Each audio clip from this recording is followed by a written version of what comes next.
Hello everyone, welcome to my channel. This is Meenu Thakur. आज Sunday है, Sunday के mood में सारे कोजी मूड में है। तो आज हम क्वेश्चंस वो वाले डिस्कस करेंगे जिसमें यूपीएससी बहुत ही फैक्चुअल, जैसे वन लाइनर क्वेश्चन पे कभी कभी स्ट्रेस दे देता है, पूछ लेता है प्रीलिम्स में। जैसे कि क्वेश्चन नंबर 1 कहता है कि भी हाल ही में किस ऑर्गेनाइजेशन ने फर्स्ट लॉ अडॉप्ट किया है to tackle violence against women? European Union, United Nations, African Union, Asian. तो सही आंसर क्या है? European Union. ठीक है, यूरोपियन यूनियन जो है, जिसके अंदर कितनी कंट्रीज़ हैं आपकी? 27 कंट्रीज़ हैं। ठीक है, तो इन्होंने क्या किया है, एक ऐसा कॉमन लॉ बनाया है सभी 27 कंट्रीज़ के लिए, जो लागू होगा, जो क्या रिक्वायर करेगा, जितनी भी कंट्रीज़ हैं, मेंबर कंट्रीज़ हैं, to criminalise female genital mutilation, forced marriage and online harassment. अगर ये सब चीज़ें हो रही हैं तो भैया कानून बनेगा जो विमेन के जितना भी अगेंस्ट उनका वायलेंस है उसको रोकेगा। The law does not include a common definition of rape. The EU commission propose the law in 2022। ठीक है, अब देखो ये सारे ऑर्गेनाइजेशन के बारे में आपको थोड़ा थोड़ा पता ही है। जैसे यूरोपियन यूनियन का 27 कंट्रीज़ है। ठीक है, यूनाइटेड किंगडम अब नहीं है मेंबर, ये पहले हुआ करती थी बट अब नहीं है। ठीक है, उसके बाद यूनाइटेड नेशंस का भी बारे में आपको पता है, सबसे लार्जेस्ट ऑर्गेनाइजेशन है पूरे वर्ल्ड में, जिसका पर्पस क्या है? पॉलिटिकल और पीस, जितना भी है शांति बनाए रखना, क्योंकि वर्ल्ड वॉर सेकेंड के बाद यूनाइटेड नेशंस का निर्माण हुआ। ठीक है, जिसका हेडक्वार्टर कहाँ है? न्यूयॉर्क में है। ठीक है, अच्छा, यूरोपियन यूनियन में कस्टम यूनियन को अडॉप्ट किया जाता है। क्या हो सकता है कि यूपीएससी ना ये जो कस्टम यूनियन है इसके बारे में भी पूछ सकता है, और पूछा भी गया है। ठीक है, कि कस्टम यूनियन क्या है, कॉमन एरिया क्या है, ये सारी चीज़ें पूछ सकता है, पता होना चाहिए। अफ्रीकन यूनियन के बारे में हमने कल ही डिटेल में पढ़ा था, इसके अंदर 55 मेंबर कंट्रीज़ हैं। ठीक है, एशियन के बारे में भी सभी को पता है। तो मैं चाहती हूँ कि आप इन सभी ऑर्गेनाइजेशन के बारे में भी पता करें। पता इन द सेंस कि एक फैक्चुअल जो इम्पोर्टेंट इन्फॉर्मेशन है वो आपको पता होना चाहिए। ठीक है, चलिए, जैसे किस ऑर्गेनाइजेशन को नोबेल पीस प्राइज़ मिला है, इन्हीं में से नोबेल पीस प्राइज़ भी मिला था। ठीक है, सेकंड क्वेश्चन है कि recently which organisation has released upgraded dietary guidelines for Indians to suit modern eating habits for 2024। ठीक है, सारी ज़िंदगी का खेल है ईटिंग हैबिट्स। ठीक है, उस पर किस ऑर्गेनाइजेशन ने गाइडलाइन प्रोवाइड की है या अपग्रेड किया है इंडियंस के लिए? Council of scientific and industrial research, that is CSIR, food safety and standards authority of India, FSSAI, इस पर भी मैंने एक क्वेश्चन बनाया था पिछली वीडियो में। Indian Council of Medical Research, ICMR, Food and Agriculture Organisation, FAO। तो सही आंसर क्या है आपका? सही आंसर है आपका option C, the Indian Council of Medical Research has issued updated dietary guidelines for Indians in 2024। जो किसने डेवलप की है? All the researchers from the National Institute of Nutrition in Hyderabad, जिसने इम्फेसाइज किया है physical activity, regular exercise, limitation on salt. ये बहुत important है, यूपीएससी यहाँ से भी पूछ सकता है कि किस चीज़ पे इम्फेसाइज किया है। हाई फैट और sugar foods, the guidelines aim to combat obesity, जितनी भी मोटापा है उसको ही कंट्रोल करना है। ठीक है, चलिए, नेक्स्ट क्वेश्चन है हिंडन रिवर, सभी को पता है। ठीक है, तो ये न्यूज़ में था, ये क्यों न्यूज़ में है, यहाँ से भी यूपीएससी पूछ सकता है। किसकी ट्रिब्यूटरी है, यहाँ से भी पूछ सकता है। ठीक है, Godavari, Kaveri, Krishna, Yamuna. Yamuna is the correct answer. ठीक है, दिल्ली के NCR से नज़दीक भी आपका क्या है? हिंडन रिवर है, नदी है। ठीक है, तो क्या था, क्यों चर्चा में था? हाल ही में नेशनल ग्रीन ट्रिब्यूनल। अब सोचो, अगर इस तरीके का विवाद चल रहा है तो ज़रूरी नहीं है हिंडन नदी पे क्वेश्चन पूछ जाए, है ना? वो पूछ सकता है यूपीएससी NGT पे। तो NGT ने अभी इंस्ट्रक्शन दी है UP Pollution Control Board to present an additional report within 2 weeks on Hindon river pollution. Pollution बढ़ता जा रहा है। पता है क्या होता है, कुछ भी हमारे हिंदू धर्म के जितने भी कल्चर है या कुछ भी चीज़ें हैं, सबसे ज़्यादा पास कहाँ पड़ता है, हिंडन रिवर। अगर मैं दिल्ली एनसीआर की बात करूँ तो ठीक है, कुछ बहाना है, कुछ वैसा स्नान है तो हिंडन रिवर हम सब जाते हैं। तो ये बहुत ज़्यादा पॉल्यूट हो रहा है। जितना एग्रीकल्चर इंडस्ट्रियल एरिया है, जो वेस्टेज है वो भी जा रहा है, अर्बन का वेस्टेज जा रहा है, जैसे मैंने अभी एग्जांपल दिया। तो ये सारी दिक्कतें हैं। अच्छा, ये जो हिंडन रिवर है ये कहाँ से कहाँ तक स्पैन है, 400 kilometre from Saharanpur to Noida. ठीक है, चलिए 2015 में सीपीसीबी यानी कि जो सेंट्रल पॉल्यूशन कंट्रोल बोर्ड है उसने डिक्लेयर किया था it a dead river unfit for bathing. नहाना भी इसमें नहीं है, नहीं चाहिए, लेकिन फिर भी लोग नहाते हैं। ये डेड रिवर है, ये बहुत इंपॉर्टेंट एक फैक्ट है। यूपीएससी नहीं पूछे बट यूपी पीसीएस में ये क्वेश्चन आ सकता है। यूपीएससी हो सकता है कि आपसे यहाँ से क्वेश्चन पूछ ले। ठीक है, चलिए Sonai Rupai wild life sanctuary. Wild life sanctuary आपको पता ही है, यूपीएससी का फेवरेट है। ये न्यूज़ में था। कहाँ पे लोकेटेड है, असम, मणिपुर, सिक्किम, उड़ीसा। तो ये असम में स्थित है। ठीक है, क्यों था ये, क्योंकि एनजीटी ने, फिर से आपका एनजीटी आ गया, इसने डिमांड की है असम के चीफ सेक्रेटरी से to identify officers responsible for allowing constructions activity in Sonai Rupai wild life sanctuary.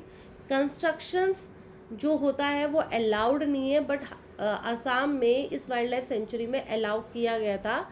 इसीलिए एनजीटी ने ऑर्डर दिए है कि भाई आइडेंटिफाई करें ऑफिसर्स को। ठीक है, तो ये इस्टेब्लिश है 1998 में। This sanctuary lies in Assam Sonitpur district which is adjacent to the great Himalaya range. ये इम्पॉर्टेंट फैक्ट है यूपीएससी के पर्सपेक्टिव से। अब यहाँ ग्रेट हिमालय रेंज आ गया, ये भी आपको पता होना चाहिए। आई एम प्रिटी श्योर ये आपको पता होगा, ज्योग्राफी में आपने एनसीईआरटी में बहुत अच्छे से पढ़ा होगा। इट्स क्लाइमेट इज सब ट्रॉपिकल, वेरी गुड फैक्ट, यहाँ से क्वेश्चन पूछ सकता है। prone to heavy rains and flooding from rivers like भुरई, Dihing and नामचाक। कोई भी वाइल्ड लाइफ सेंचुरी किस नदियों से गुजर रही है, कौन सी नदी उससे सटी हुई है, कौन सा उसमें जानवर सबसे ज़्यादा उसका फेमस है, या वहाँ पे पॉपुलेशन उसकी ज़्यादा है, या एक्सटिंक्ट हो रहा है, इंडेंजर्ड एनिमल है, ठीक है, बर्ड है, ये पूछ सकता है।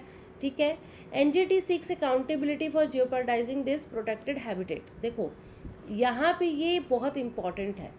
ठीक है, तो ये आपको याद रखना है इस क्वेश्चन के अंदर। Recently Mohamed Idriss Deby has been elected as the president of which African country, Gabon, Chad, Rwanda, Angola. Chad is the correct answer.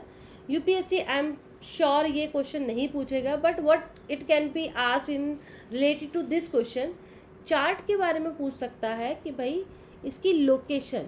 ठीक है, ये आपका यहाँ पे इसकी लोकेशन है। ठीक है, तो ये थोड़ा सा पता होना चाहिए। देखिए सूडान यहाँ है, आप कुछ नहीं करना, आपको मैपिंग में आईआर पे कुछ क्वेश्चन पूछ सकता है, तो आपको ना मैप करना है अफ्रीका का, अमेरिका का। जैसे चार्ट यहाँ है, यहाँ नाइजीरिया है, कैमरून है, सेंट्रल अफ्रीकन रिपब्लिक है, यहाँ सूडान है, यानी कि इसके कहाँ पे है, ईस्ट में, वेस्ट में नाइजीरिया। ठीक है, ये नाइजर है, सॉरी, ये लीबिया हो गया नॉर्थ में, इस तरीके से। नेक्स्ट क्वेश्चन है एजेंडा 2063। यूपीएससी पूछ सकता है, ये क्वेश्चन बहुत इंपॉर्टेंट लगा मुझे कि ये न्यूज़ में था। एजेंडा 2063 क्या है, ये 2063 एजेंडा अभी बताते हैं, बट इससे पहले ये किस ऑर्गेनाइजेशन से रिलेटेड है, United Nations, European Union, African Union, World Bank. ये आपका रिलेटेड है अफ्रीकन यूनियन से। ठीक है, C option is the correct answer. ठीक है, अब अफ्रीकन यूनियन हमने पढ़ा था, इसके अंदर भैया कितने मेंबर है, 55 मेंबर स्टेट्स हैं जिन्होंने condemned the Israel's military incursion into Rafah में इजराइल के जो मिलिट्री है वो आ चुके हैं southern Gaza, urging the international community to halt the deadly escalation of the conflict. तो ये आपका जो है अफ्रीकन यूनियन के बारे में यहाँ पे मैंने बता दिया है। ठीक है, तो अफ्रीकन यूनियन ने ये जो है आपका एजेंडा, ये शुरुआत की है जिसमें इम्फेसाइज किया जा रहा है अफ्रीकन लेड इनिशिएटिव, ठीक है, integrated prosperous and peaceful Africa through agenda 2063। कुछ नहीं करना भैया, ये जो इज़राइल की मिलिट्री है ये इसको रोका जा रहा है। जो कन्फ्लिक्ट एरिया है जिसमें पीस को डिस्टर्ब किया जा रहा है उसमें आपके एयू ने एक एजेंडा शुरू किया है जिसके थ्रू अफ्रीका में इनिशिएटिव्स लिए जाएंगे वहाँ की पीस को बरकरार करने के लिए और इसके अगेंस्ट के लिए। नेक्स्ट क्वेश्चन, वाइडल टेस्ट, ये न्यूज़ में था, ये किस बीमारी से रिलेटेड है? TB, malaria, dengue, typhoid. ये आपका रिलेटेड है टाइफाइड से। बेसिकली ये जो टेस्ट है that is crucial for diagnosing typhoid fever which is caused by Salmonella typhi suffers from inaccuracies complicating India's battle against this disease।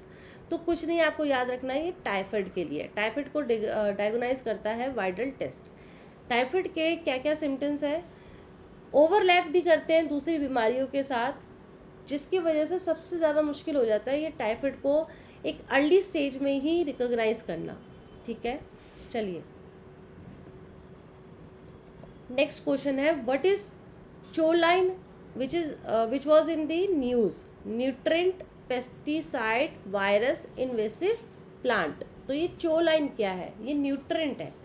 क्या हुआ, अभी रिसर्चर्स ने फाइंड आउट किया कि FLVCR, ये जो FLVCR2 है ये एक प्रोटीन है which facilitate the transportation of the essential nutrient choline into the brain. ये इम्पॉर्टेंट एक फैक्ट है। यूपीएससी इस डिटेल से भी क्वेश्चन पूछ सकता है प्रीलिम्स 2024 में। choline plays a crucial role in cellular growth and metabolism existing in both water and fat soluble forms। While the body can produce choline in the liver, dietary intake which is necessary to meet daily requirements, rich sources include meat, fish, dairy, eggs as well as various fruits, vegetables and whole grains. तो ये जो आपका choline है ये आपका एक essential nutrient है, ठीक है, जो ब्रेन के लिए सबसे ज़्यादा इम्पॉर्टेंट है, ठीक है। उसमें ये क्या करता है, सेलुलर ग्रोथ और मेटाबॉलिज्म में भी ये प्ले करता है वैसे इम्पॉर्टेंट रोल, ठीक है। ये वाटर और फैट सॉल्युबल फॉर्म्स में है। ये सबसे इम्पॉर्टेंट फैक्ट्स हैं इसके। पाकिस्तान ने रिसेंटली लॉन्च किया है first ever lunar mission iCube कमर। ये किस कंट्री के साथ कोलैबोरेशन में मिशन स्टार्ट किया है, मिशन लॉन्च किया है? रशिया, इंडिया के साथ तो हो ही नहीं सकता, चाइना, ईरान, चाइना के साथ किया है, ठीक है। चाइना का पता ही है हमारे लिए तो भैया सबसे बड़ा थ्रेट है कि इसका चैलेंज ही क्रिएट करता रहता है, और ये दोनों ने मिलकर ये लूनर मिशन जो है वो लॉन्च किया है, ठीक है। यहाँ से आपका यूपीएससी नहीं तो पीसीएस तो क्वेश्चन पूछ ही सकता है, ठीक है। चलिए तो आज इसके साथ हम एंड करते हैं सेशन यहीं पे, ठीक है। कोशिश रहेगी संडे को अगर मैं जो है इस तरीके के क्वेश्चन लाऊं जो थोड़े से फैक्ट बेस्ड हैं, जो यूपीएससी वन लाइनर टाइप पूछ सकता है, क्योंकि संडे को आपको थोड़ा सा चिल भी करना है, रिलैक्स भी करना है, पूरे एक हफ्ते की स्ट्रैटेजी भी बनानी है। तो शॉर्ट में एक सेशन रहा करेगा जिसमें थोड़े फैक्चुअल वन लाइनर क्वेश्चन भी आपको देखने को मिलेंगे, ठीक है। चलिए till then bye bye, take care, good day, please like, share and subscribe my channel. Thank you.